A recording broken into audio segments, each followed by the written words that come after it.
WEBTOON. Some folks might not be aware, but we actually have a special team of producers that develop series in-house.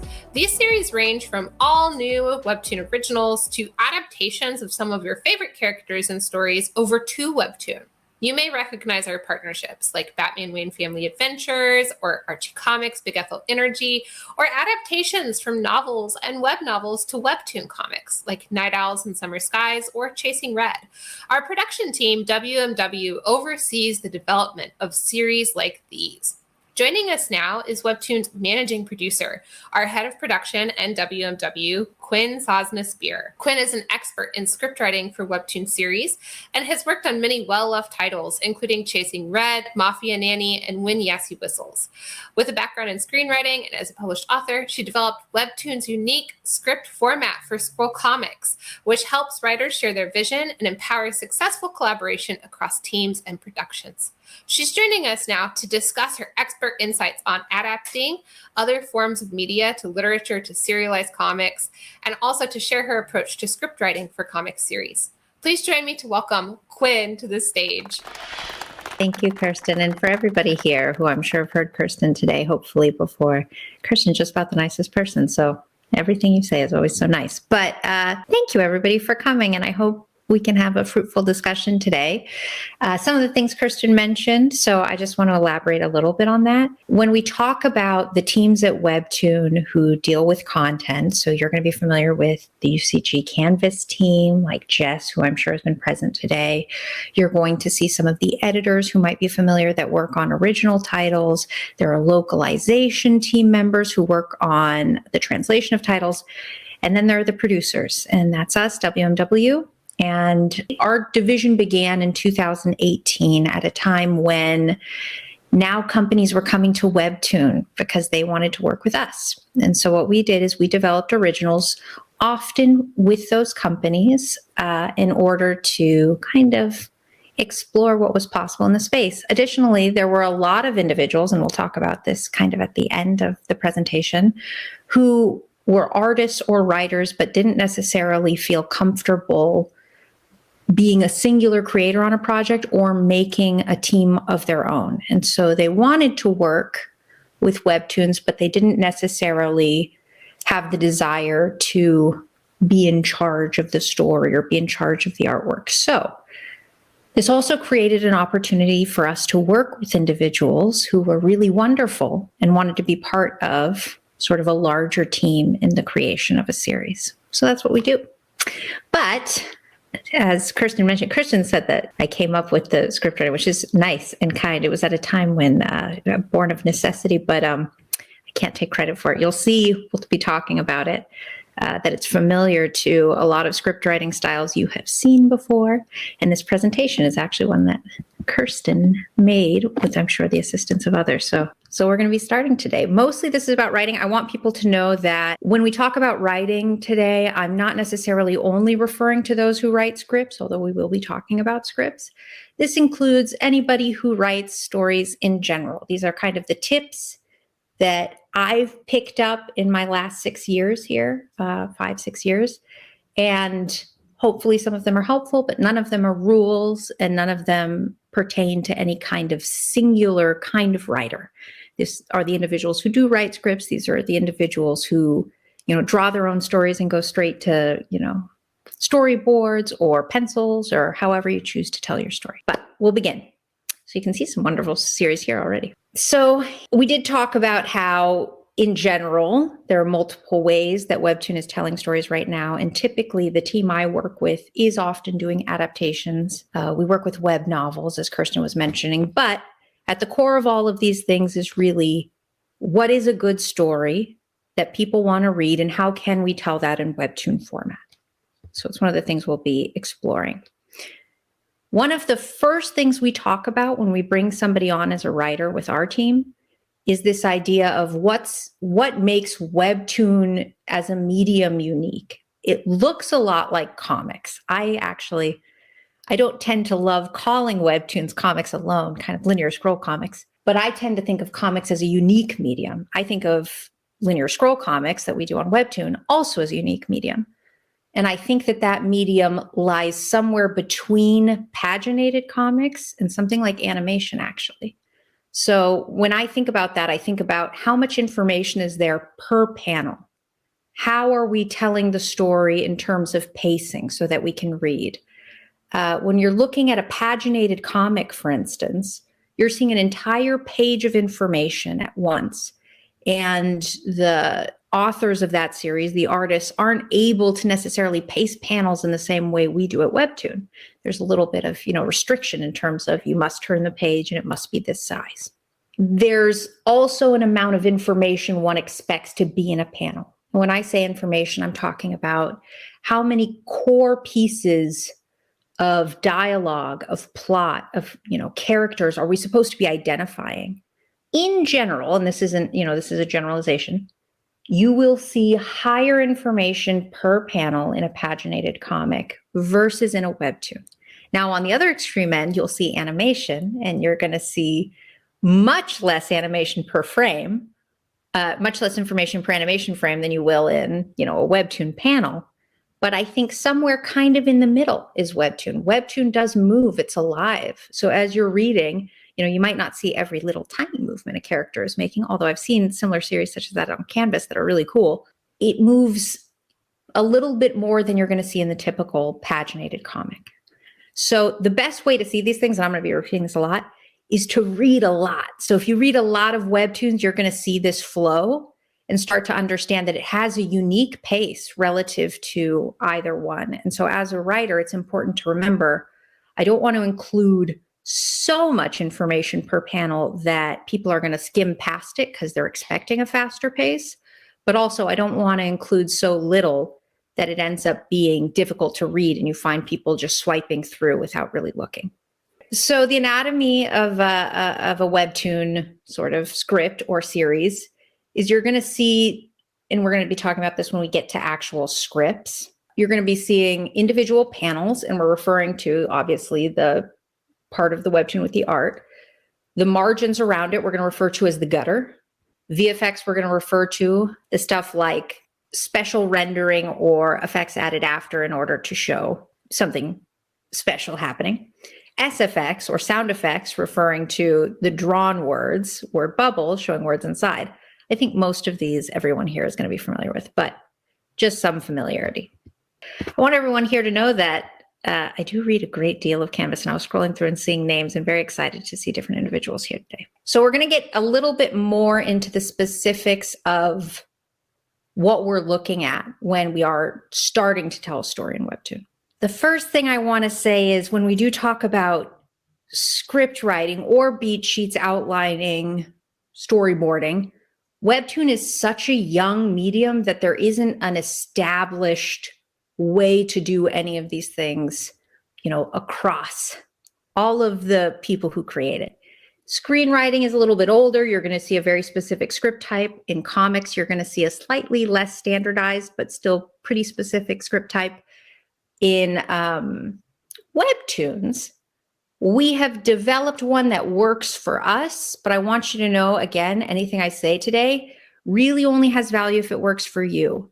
The primary function I see of a script is not as a piece of art, in and of itself, it is not a piece of art that is to be consumed, not something that people enjoy just reading, although people might enjoy your script just reading, which is great.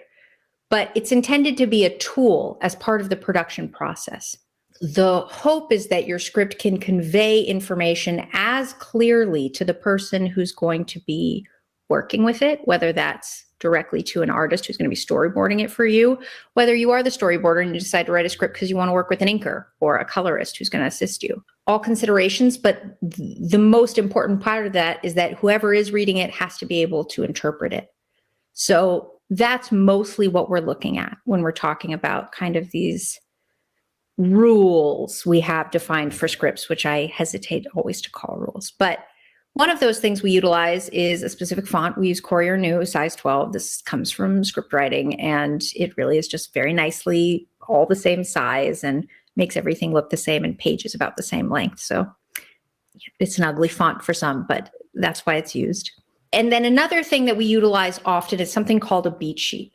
And we use a much less standardized version of this, but a beat sheet you'll often see specifically with editors who utilize this heavily in order to best understand how the series is going to progress. When you think about an outline in general, an outline can mean many things. A beat sheet is a very specific form of an outline, if you're not familiar, that's very detailed in that it tells each beat without the inclusion of dialogue or detail. So you might say, this individual walks to the store, talks to the cashier and gets in a fight, ends with, her parents coming or something. So this would be, you'd see every plot beat that occurs within a episode, but it's going to be much shorter than your script because you're not including all the fluff. That's what a beat sheet is. Some people find a great deal of value in it. I tend to find I'm a little bit too lazy to use them myself, but I think they're wonderful. And if you're the kind of person that can use them, everybody's very happy with you. The way that we do production on our team, we have developed a very standardized way of approaching it because we do work with a lot of people and we want to find the easiest way to convey that information to everybody on the team. So our teams tend to be, when I'm talking about our teams, I'm talking about the producer teams, tend to include between 3 and 12 people. And those kinds of people might include a writer, a thumbnail artist, someone who pencils, someone who inks, colorists, letterers. You'll see all kinds of background artists. You'll see 3D modelers. And they all work together to create this story. You will see the different steps of production we went through. So this on the farthest left is going to be the storyboards, which came directly from the scripts, which you're not seeing here, but imagine you're seeing a script. And then the storyboards went to a penciler who also happened to be the inker. And then it was flatted, rendered, and the backgrounds were included in letters. That's what you're seeing here. This process is something you might see on a large team.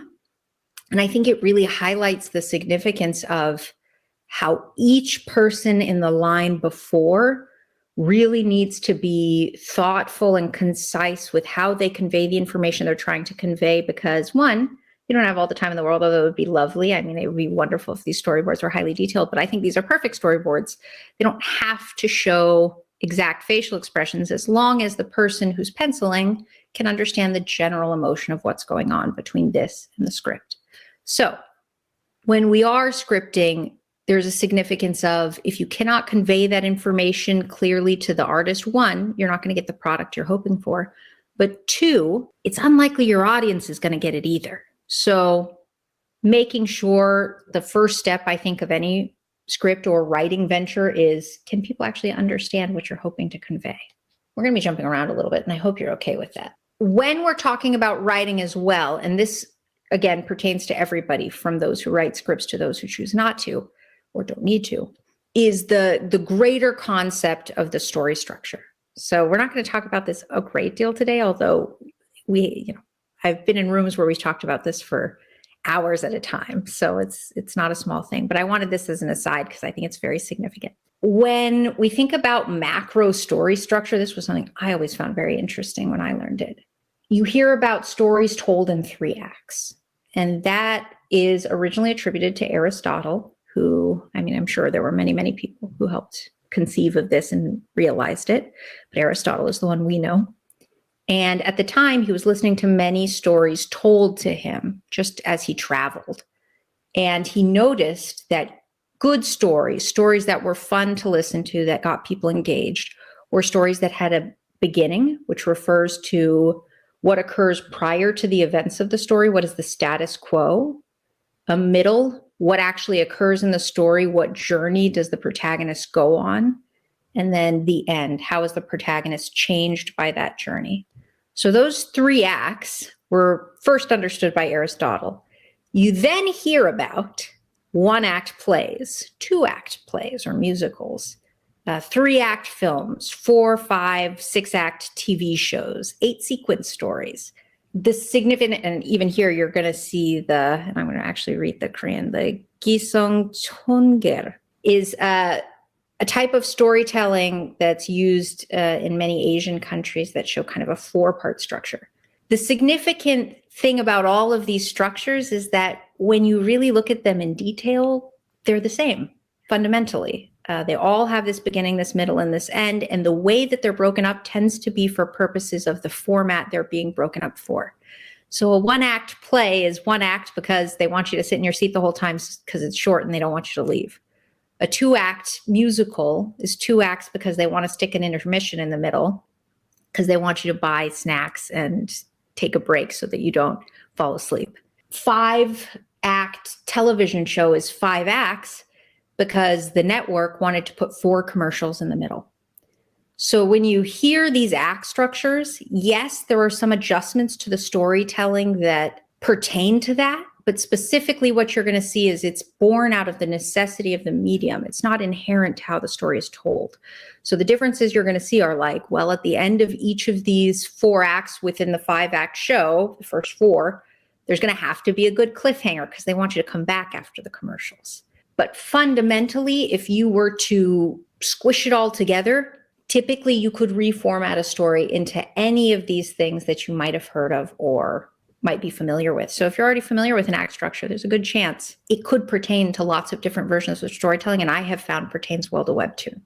So what you're seeing here on the right is predominantly 3-act structure as defined by Aristotle, but then further defined by Sid Field, the guy who created the idea of 8-sequence structure, often used in film and television.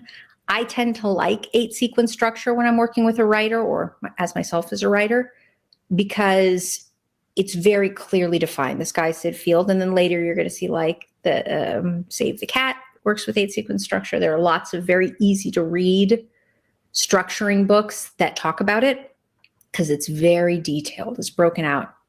But what you'll find is it tends to pertain again to those other structures. I also want to point out when you hear about act structures, if this is something you want to investigate, 8 sequences, 3 acts, they're not rules. This isn't a paint by numbers thing.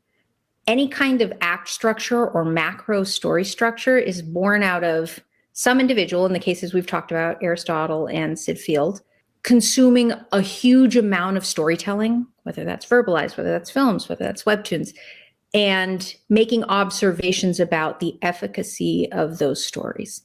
So what they both did individually was listen to all these stories and say, what do the good ones do? And is there a pattern there? These are the patterns they found. It doesn't mean there's not another way to do it. It just means a lot of good stories tend to do these things. So I just wanted to say that. We don't have a ton of time to talk about structure. I think structure is the most interesting thing in the world, but I would highly recommend looking into 3 acts, 8 acts. If it interests you, 4-part story structure as seen in Asian countries. I think they're all really wonderful. And it helps, by the way, if you're writing a story to have some kind of macro structure behind you. I tend to be the kind of person who just likes to write without outlining, but certainly it keeps you on track in a way that I have realized is probably better for me even if I'm lazy.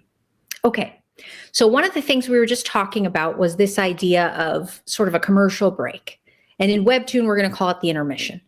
So this is the break between episodes. And it's one of the most important aspects of the script writing in television. In the same way, it's one of the most important aspects of script writing in Webtoon is we want people to come back for whenever the next time we publish an episode is, whether that's the next day, whether that's the next week, whether that's a year from now. We want people to be thinking about what's happening with your characters, what's happening with your story, and they really need to have that need to read what's next. So this is true no matter how you're telling a story, right? Whatever your reason for getting people there, you want them to stay.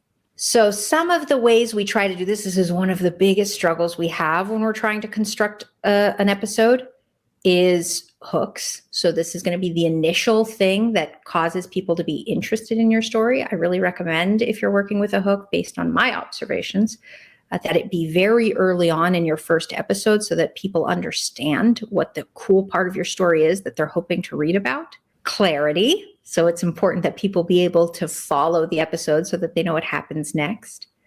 Tension. So tension, in the context we're going to be discussing it for stories, refers to a reader's anticipated response to engaging conflict. So your characters have to have some kind of conflict with each other or the world or what have you, in order for your reader to want to anticipate what's going to happen as a result or what kind of conflict might come next. By the way, just as an aside, because I realized we didn't talk about it, when we're talking about story as well, another thing that Aristotle noted as well as Sid Field was this idea of story is conflict. And when we talk about conflict, many people I'm sure here are aware of this, but I want to make sure because it's something I often don't think about, is when a character wants something that for whatever reason they can't achieve, right?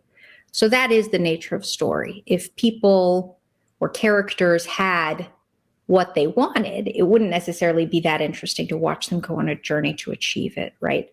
So every beat, every scene, every episode, every season, every series has to have some conflict that we're wanting to follow in order to understand what the point of watching this character engage in this situation or this world is.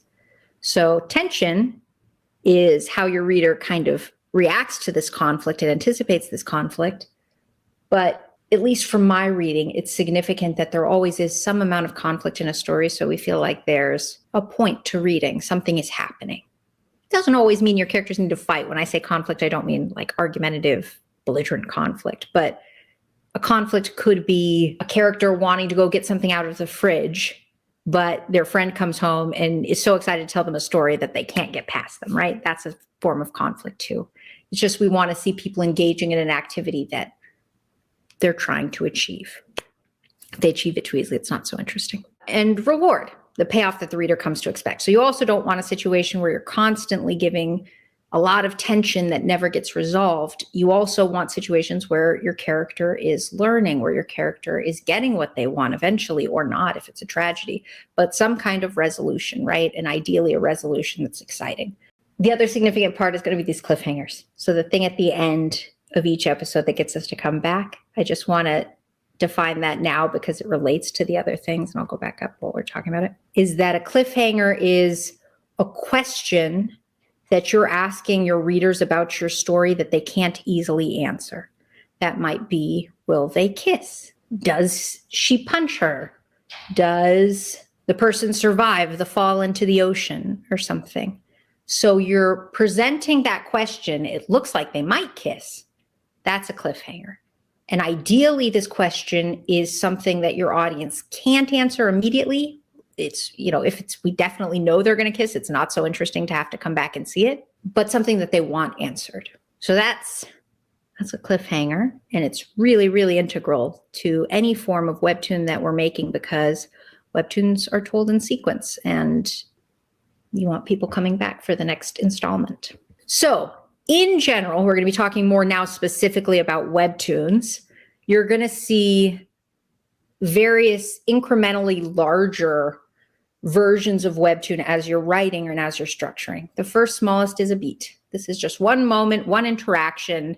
It typically is, involves several panels. It depends on the kind of story you're telling. If you're telling a short slice of life story, a beat can encompass an entire episode. But a beat is fundamentally just one moment within a script, one interaction, one's intention.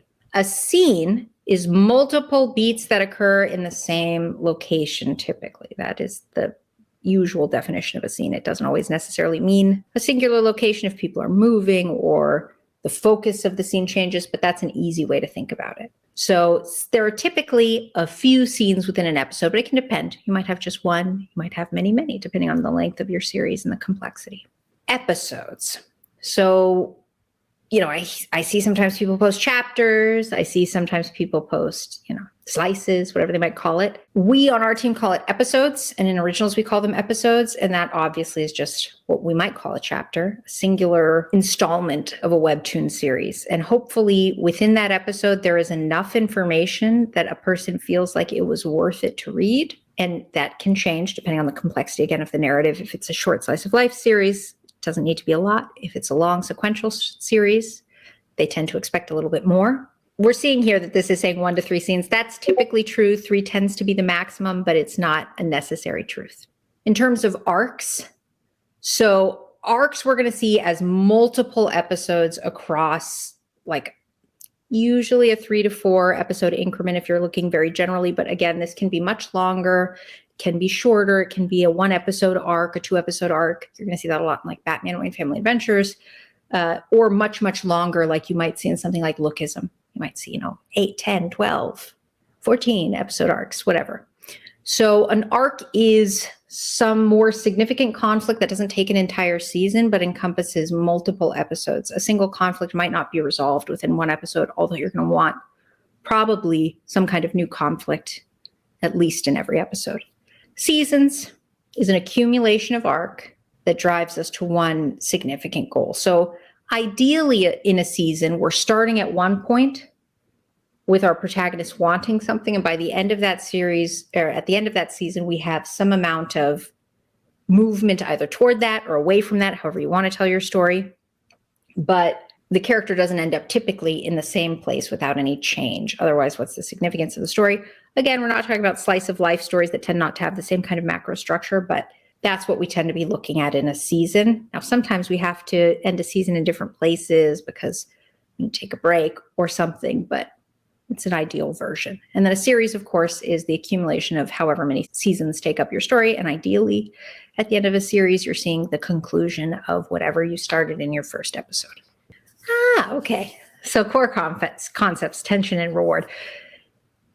This is really, it feels like the core of a lot of Webtoon storytelling in a way that I do think is true of all mediums, but feels so specific to Webtoon in that because Webtoon is told in so many installments and because readers are so engaged in the story, they're coming back in some kind of regular increment, whether that's weeks, whether that's days, however you're telling your story, that in order to keep somebody for weeks and months and years reading your story, there needs to be such strong tension and rewards that you're getting consistently that you feel like there's a point to coming back and then staying over and over again. I mean, think about that. A Webtoon is like, it's the ease of opening a Wikipedia page or a YouTube video, but people want to come back and see your story for years.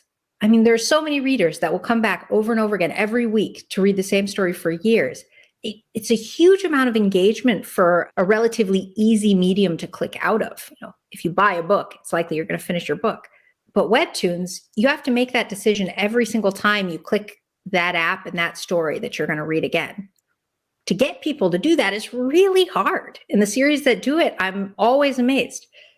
So a core aspect of that is developing tension and ensuring that there are those sufficient rewards. There are two terms here that are used often by our head of content when referring to this. You're going to see tokbap, which means paste bait. And this is specifically used often at Korean Webtoon, but this refers to a kind of foreshadowing, a plant and payoff, by the way. Plants and payoffs are also really significant to this portion of attention, but basically clues that you set up that get answered later. So this is really helpful, both as a surprise. People get excited when they realize that they've figured something out that they heard about foreshadowed a long time ago. But even more significantly, for the purposes of tension, you're setting something up that people want to figure out. And then when you pay it off, there's some kind of real satisfaction in learning the answer. And often that means surprising your audience, but sometimes it can also just mean, a reward. I'm sure a lot of people here want to know what the one piece is at this point, regardless of what it is. And then saida, which is like cider, sparkling soda.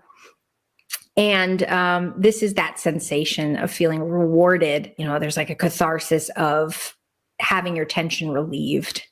So thinking about within stories, and again, I want to talk about how there's different kinds of stories. And so this is more or less true depending on the kind of story you want to tell. But if you're telling a traditional sequential story, why do people care about your characters? And why do they want to return? And what makes them feel satisfied about reading your story? And I think it's a really hard thing to achieve, but something that's definitely achievable because I see people do it all the time.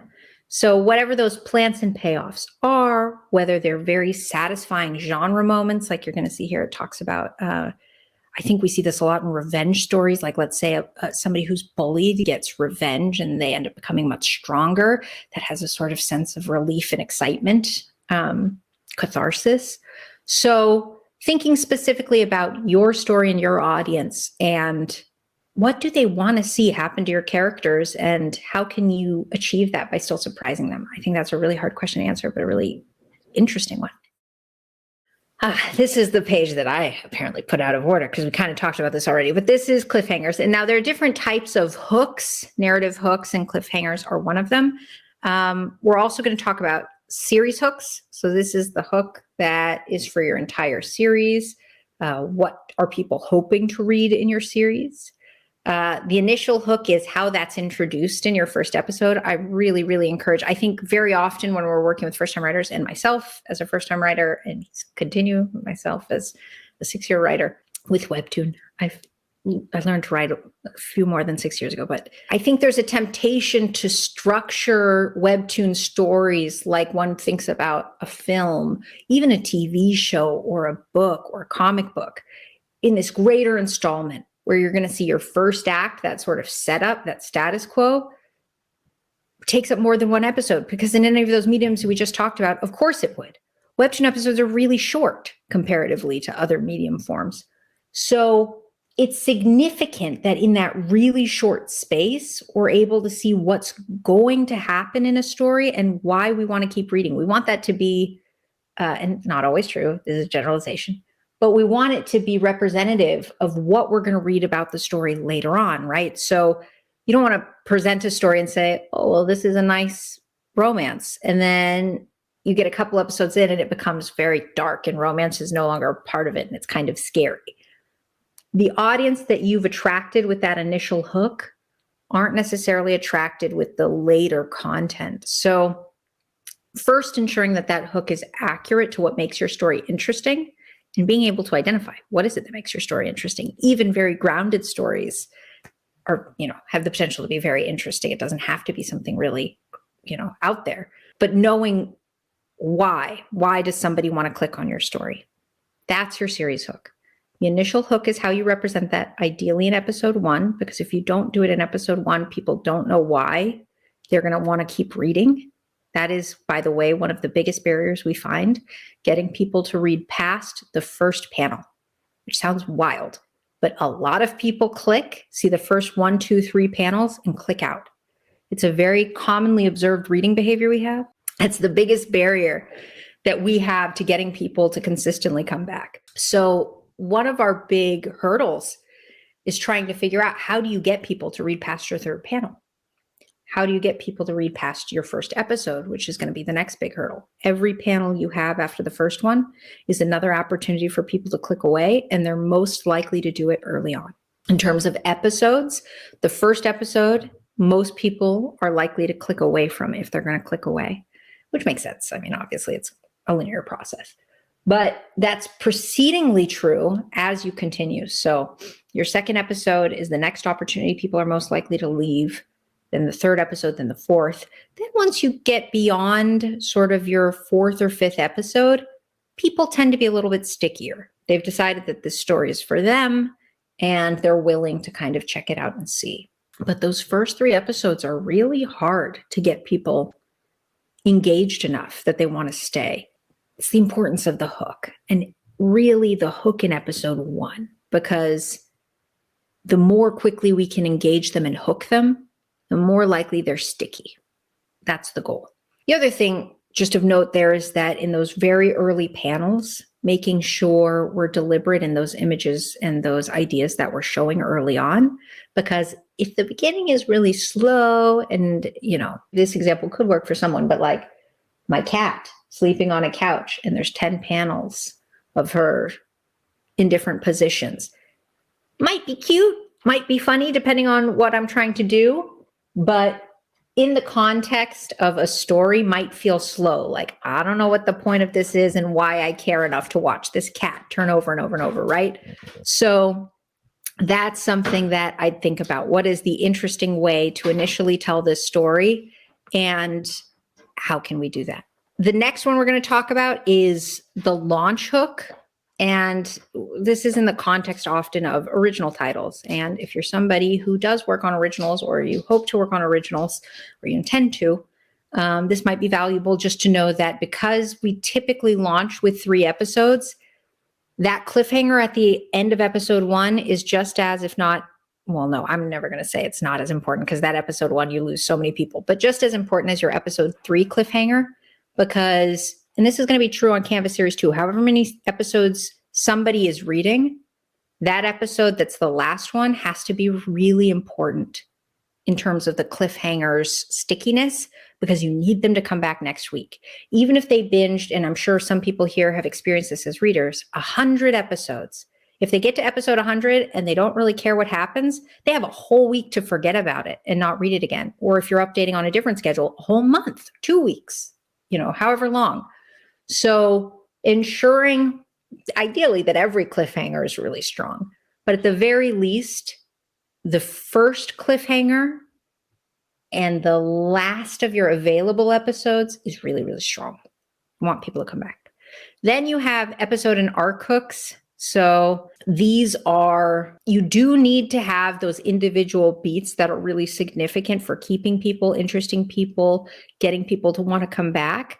But then you also need to have questions that last a while. You don't want people to just come back once and then not care anymore.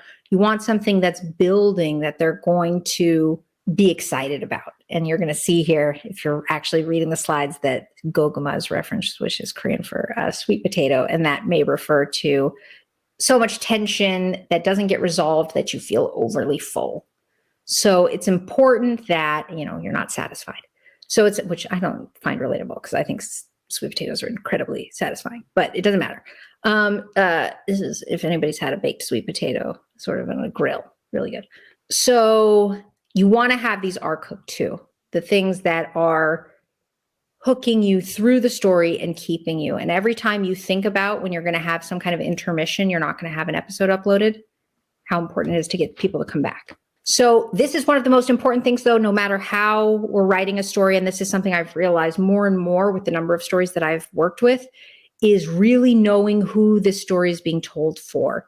So it's something that I really didn't care about for, my first 15 years or so that I was working in various creative industries, and something that recently I've come to understand is just really significant. I know it's not the most exciting aspect of the creative process, but knowing who your story is for, and I don't mean manufacture a story for a group of people that you think is valuable or something, but every story has an audience. It's important to know who that audience is so that we're not dividing them with different components of our story. If we're telling a story that's predominantly for a person coming of age who's, 11 to 13 years old, kind of a middle grade story, and we have the characters be 20 years old, there's a disconnect there, right? So ensuring that we understand, hey, the audience for this coming of age story is probably people who are just starting, in the process of going through puberty or something, kind of a middle grade reader. And I want the character's age to reflect that so that the same audience is continually engaged. One example, but same with the genre. I want this story to be kind of lighthearted because I want it to appeal to younger people. I'm not going to make it too dark or too edgy or too scary. I want, the jokes to be interesting to this group of people, not overly complex or rely on certain information you learn when you're older or too young. So thinking about each component broadly of your story and ensuring, I think that would still apply to the people I'm trying to interest.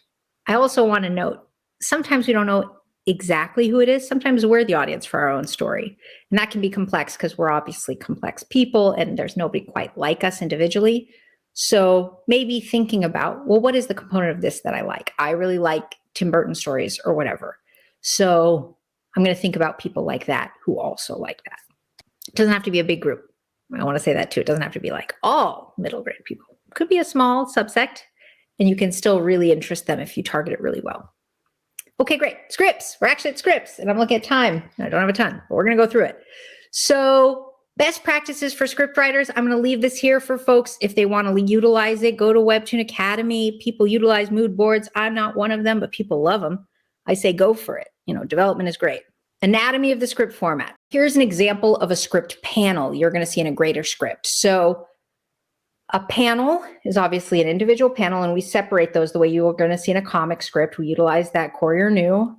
And you're going to see first thing in a panel is the panel header, and then you're going to see the action block. And the action block concisely and accurately describes everything you're seeing in a panel. I would recommend, if you're writing a script for somebody, not including information that's not visible in that panel. If you start writing smells or you start writing the reason you're, putting something in most cases, now suddenly the person reading your script to create the art knows something that your audience doesn't because it doesn't appear visually.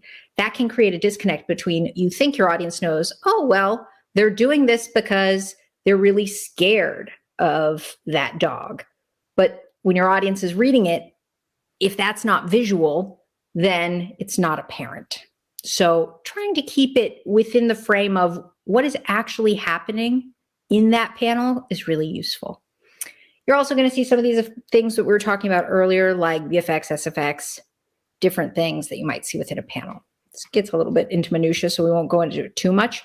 This, you're going to see kind of what multiple panels look like and what dialogue look like together. Again, you don't have to follow this format exactly. We often use just Word, so it's very accessible. But this is what we have found works best as we're transitioning from a writer to a storyboard artist or to an inker.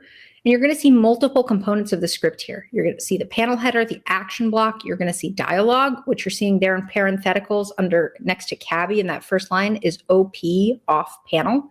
So thinking about that kind of thing too is how is everything in the panel framed and how can you most efficiently but effectively convey that to the artist or the person you're working with who's reading your script. You're going to see on the side. VO is another parenthetical you're going to see often. Voiceover, it's something we try not to use super often because it can get really wordy. Consider that for most readers, reading words is the most laborious part of consuming a webtoon. So we don't want to make the process difficult for them. We want to be able to convey the story in a way that still makes it a casual reading experience that's enjoyable. And then cut off for continuing dialogue. When we cut off dialogue, somebody says something and then they cut somebody else off, or somebody doesn't finish what they say, we use a dash. And continuing, we use an ellipses, and then ellipses that returns again. This conditions our audience to know if there's a dash, it means that dialogue's not coming back, they're not looking for it. And a dot, dot, dot means it's proceeding. So if they get confused by that line, they know they can just keep going. It's important sometimes to create these conventions however you choose to do so. Another version of a convention that people are pretty used to is flashbacks. So when the gutter space changes from white to black or white to sepia in Webtoon, that tends to indicate that there's a flashback. That's important because now your audience knows what to expect. It's not difficult for them to read your story. And that's kind of an important part of being immersive and compelling. And we're going to go through these pretty quick because I want to make sure we have a little bit of time for questions. So visual text in Webtoon, you're going to see different versions here. On the farthest left, you're going to see a version of both dialogue, just regular in bubbles, and off-panel dialogue. So in that first panel, over the moon, you're seeing two pieces of dialogue that you don't know who to attribute them to, and then you see them in the lower panel. Ideally, when you're using off-panel dialogue like this, you've seen those characters before, so this isn't a surprise, unless the intention is to surprise you.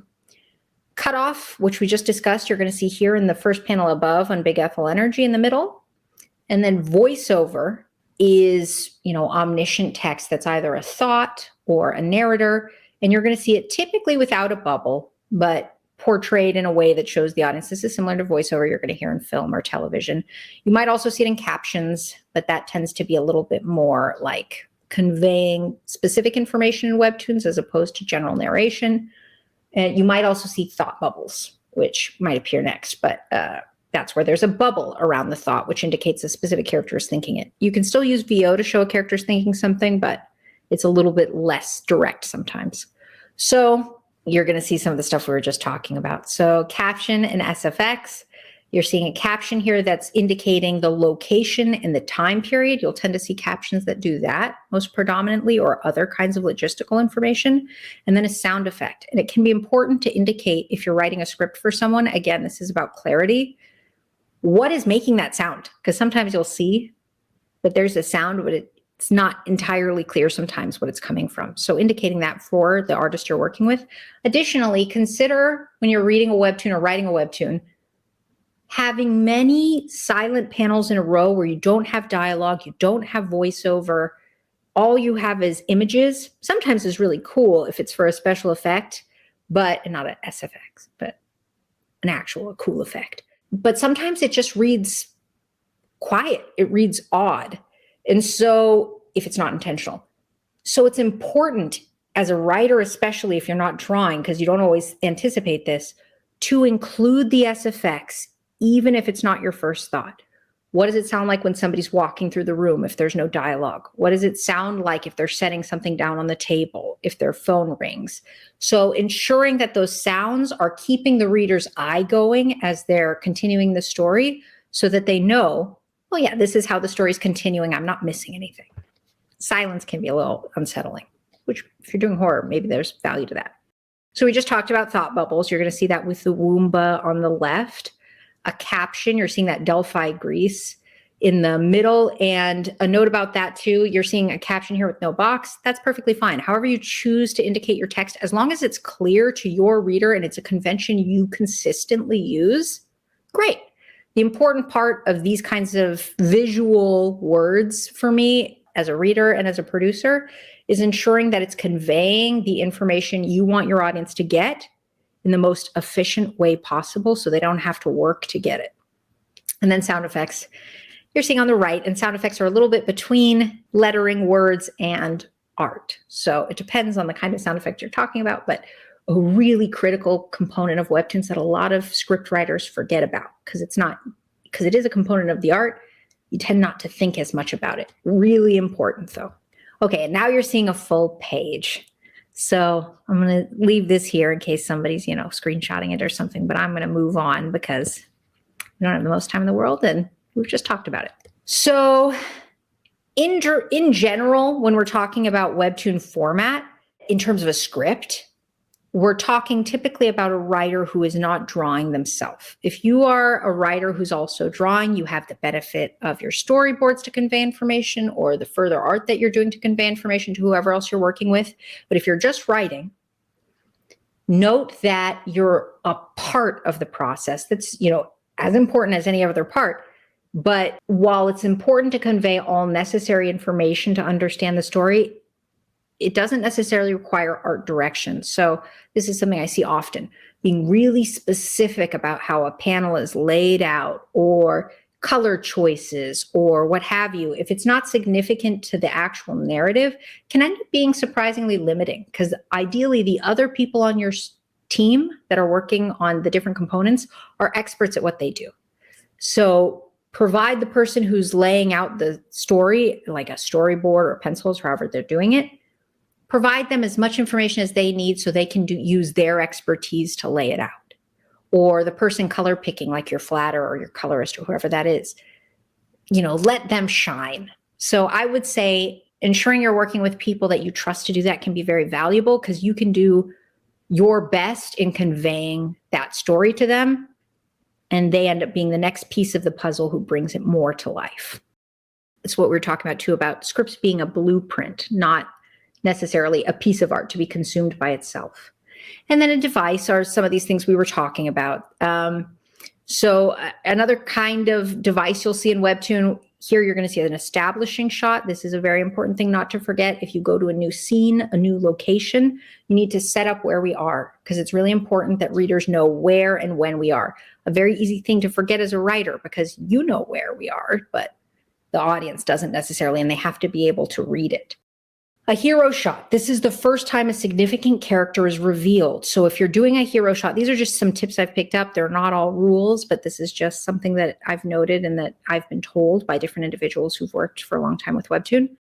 You want your hero shot to convey what you want known about your character. So if you think about the hero shot in True Beauty, it's the protagonist walking in beautiful clothes with all her makeup down a hallway and everybody's looking at her amazed and you see this really long shot of her in a cool outfit. That conveys that she's a very fashionable and cool and pretty person. You might see a hero shot in, I'm trying to think of a story that has like a cool knight who shows up really powerful looking with armor and a sword because you want to convey that this person has power and is an expert at this kind of fighting. Or you might, have a character who's meek. And so the hero shot conveys that. The important part is that the first time we see them, that's when we're imprinting, who is this person? So giving them their moment to really shine, that's a hero shot, and to tell your audience what to expect of them. An impact panel. So, slammer panels, big booms. I don't know these. These must have been contributed by other editors or producers, and I think those are great names. I use spectacle. But so an impact panel is a panel that exists for the purpose of showing something that's really exciting, a really big action moment, like a boom. I guess that's why it says boom. Or, a kiss, or for a romance series, or for a joke, some really big slapstick moment or something. That's an impact panel. It tends to be a longer panel. It tends to be a little bit more detailed. A flashback is a device used to go back in time, obviously. Everybody here knows what a flashback is, or a flash forward. Used sparingly, I'll say. You'll tend to find, I think, as a reader and as a creator, that multiple flashbacks in quick succession can leave an audience disoriented about where they are. So I try to limit flashbacks to one or so per episode, but done really intelligently, it can be more than that, but very quickly it becomes a knot of sort of time that people can't follow. A montage, used even more sparingly. So this is just a way with multiple panels quickly to convey a single point. A split panel, used even more sparingly. 2 panels horizontal, because Webtoon is naturally a vertical medium. Horizontal is not a natural way to see a Webtoon, but it's very valuable in cases where you're trying to show 2 things happening at one time, because as you're pacing, you're seeing them both occur at once. So that would be like 2 people on opposite side of a room raising their hand, but you want it to be a close shot rather than a wide. That's a split panel. Split panels are not 2 separate pieces of information that, you just want to put side by side. That tends not to work as well, unless you have a really good idea, and I'd love to see it one day. Genre beats.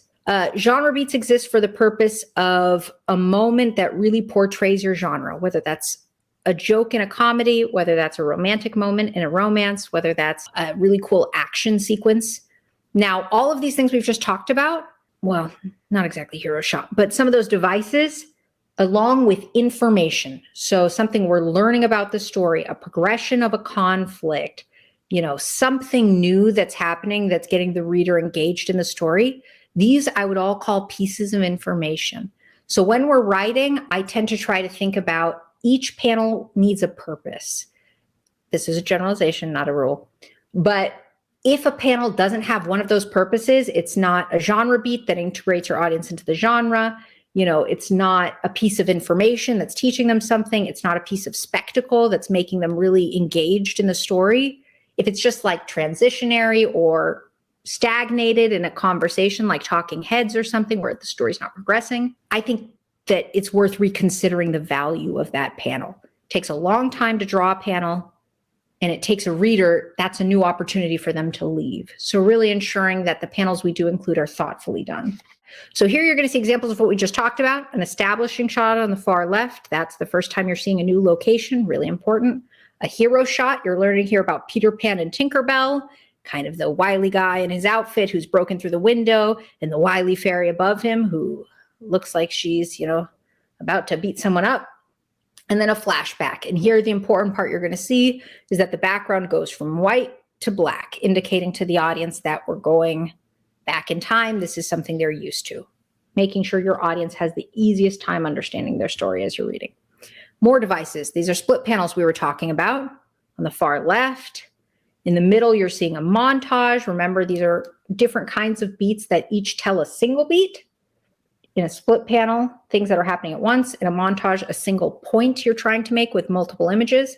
And then an impact panel. There isn't necessarily information in this panel here where Yasu's hugging Gila, but you're seeing something that's really beautiful and interesting and part of the story that people are compelled by. And then here are genre beats. So in romance, you're seeing a flirtatious moment. In a comedy, you're seeing a joke told. I mean, that could actually be an action beat too, but in this case, it's a comedy. And then in horror, there's not necessarily new information here as you're seeing the monster come down, but it's really integrating your audience into that genre. Okay, great. I almost went over time. I didn't. So how can you work with us, and what does this all lead to? I'm sorry, I tried. Writing is such a big topic. I find it very interesting, and I wish we could go over more. But there are many different ways. The easiest way is what I'm sure a lot of people are doing here, if not everyone. Canvas, I think, is one of the coolest things that exists in modern entertainment. And it's an opportunity for anybody to tell a story and any writer to tell a story. I know as a writer who was unpublished for many, many years that it's really hard to get people to read your work. This is a place where people read your work. I think that's so awesome. So if you're a writer and you don't have the ability to draw the way I do not, find somebody who draws, work with somebody. There are some really cool artist writer teams. You can find multiple people. And if that is not something you are able to do or want to do, there's always opportunities like the ones I discussed, where you're doing a particular role within this team, kind of like what you'll see in films or TV or even comic books. And you're paired together with all these other experts who want to do the same thing as you. So you can work with people like us. And that includes internship. There are freelance opportunities. You'll see job postings. You can reach out to me directly if you'd like. And we're constantly working with freelancers and creatives who are so wonderful. I will plug Creator 101 in the WEBTOON Academy, because you're going to see really great workshops there. And yeah, I think they can continue this kind of discussion. So it was fantastic. I think you answered a lot of questions just going through the presentation. I saw a comment I want to highlight that I think summed up folks' feelings in the room. Okay. Chocolate and Tea wrote, bro, this is such a good panel. Okay. Well, yeah, you're describing so many technical things in such an interesting way. I'm learning so much and reflecting the technical terms to series I've read. So you really help people reflect and see how these tools are being used. So thank you, Quinn. Great. If people ever want to reach out again, I'm happy to talk. I feel bad I went over, but please, Kirsten. No, I love it. I love it. You're so giving with your time too, Quinn. I want to highlight that Quinn is truly like one of the most amazing people I've ever met. One of the reasons I actually joined WEBTOON. So it's really nice to... I do almost nothing else but play app games and read WEBTOON. So this is what I live for, but keep going. It's the same. There was another great question. Speaking of like episode hooks, right? The cliffhanger at the end of an episode. Is there a point where you maybe have too many? I know sometimes it's a good tactic to vary what kind of cliffhangers you have, but can you speak on that a little bit more? It's a really interesting question, and I hope I answered effectively because I see different angles at this, but something that I've observed is, and maybe this is not the angle somebody intended, so correct me if not, I think people can get frustrated as readers with cliffhangers because they so want to know the answer, and it can become dissatisfying. We were talking about that idea of gogma and, being dissatisfied. That is true. And I think especially if there's never that release of, ooh, exciting, my question was answered. I think if you're able to hook cliffhangers so that there's always a new question, or at least it doesn't take too long to answer them, it works well. And it's just a natural part of the process. I know people want to be satisfied all the time, but if they get too satisfied, they're not going to come back and keep reading. So I think it's a dance, right, of you between yourself and the reader and keeping them engaged and keeping them excited without being, anticlimactic or taking too long. But also, you probably don't want multiple cliffhangers right after one another because you really want them to focus on your story. And there's not usually enough. So I don't know if that's the question too. Like if you have 3 cliffhangers in one episode, that's impressive. I mean, if you can do it, I want to read it. Yeah, it's amazing. We heard from one of our editors, Paul June, who went to Korea and actually met with some of the creative studios over there in the creator-owned studios. And they actually try to have an impact every 3 to 6 panels. So when Quinn is saying, if you can have a cliffhanger, multiple per episode, that's like reaching a whole other level. I feel like some folks can do it, but it's not the expectation of everyone, right? You have to lean into your personal flow. And I will say, because we talked about it a little bit, but not much, slice of life stories tend not to have the same thing. So if you're reading Blue Chair, if you're reading My Giant Nerd Boyfriend or what have you, you're not always going to get a cliffhanger. But people read it for a different reason. They're coming to get a joke or a beat. So that's also true.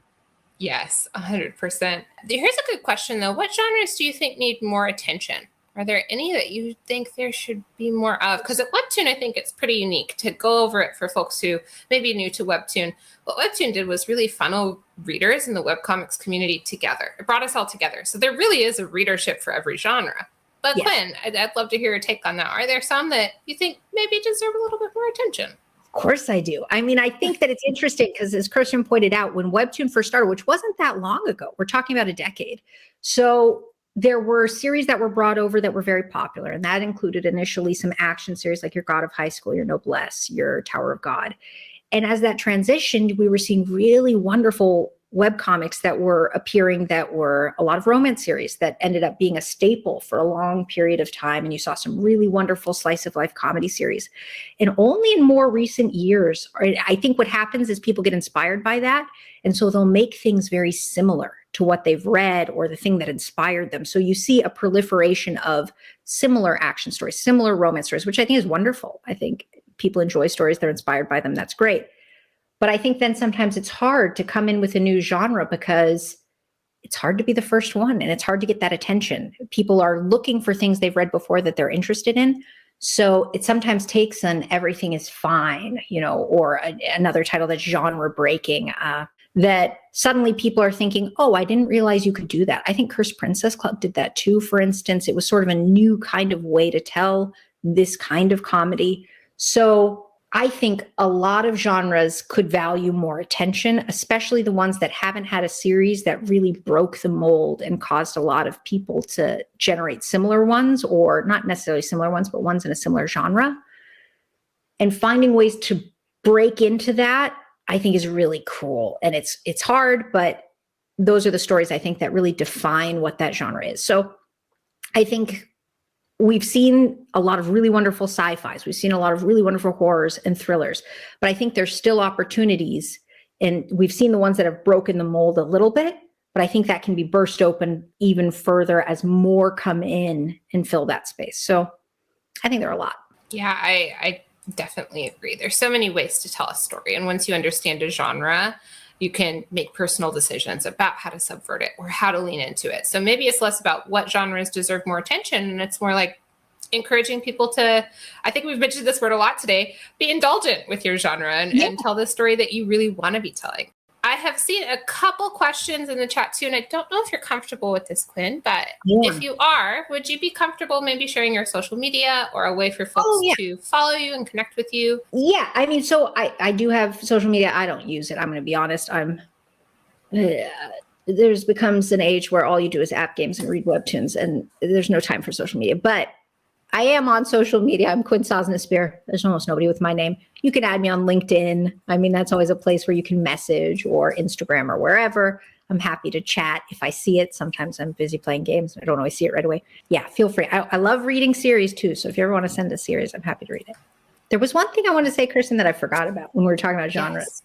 Yes. 100%. Go ahead. I did want to say, I think sometimes we see these proliferations of things that do really well because people get inspired, people get excited, readers are looking for it. They'll carve through canvas to find them because they're familiar with kind of that genre already. But I do want to say, I don't think there's, I don't like to make a lot of declarations about things as being true or not true. I don't know of cases where following a trend on purpose has really paid off on its own. I think that if you're trying to follow a trend, especially on Webtoon, which moves so fast, people's attention, it's a very casual, quick medium. Tell the story you want to tell. And if that story happens to be on trend, if you live in 2008 and you want to tell a vampire werewolf story after Twilight releases, I'm like, great. If that's passionate and interesting for you, do it. But if you think you're going to tell a vampire werewolf story because people want to read them, I don't think that works as well as telling the story that you're inspired to write. Because let me tell you, a Webtoon takes years often to tell, to develop, to make.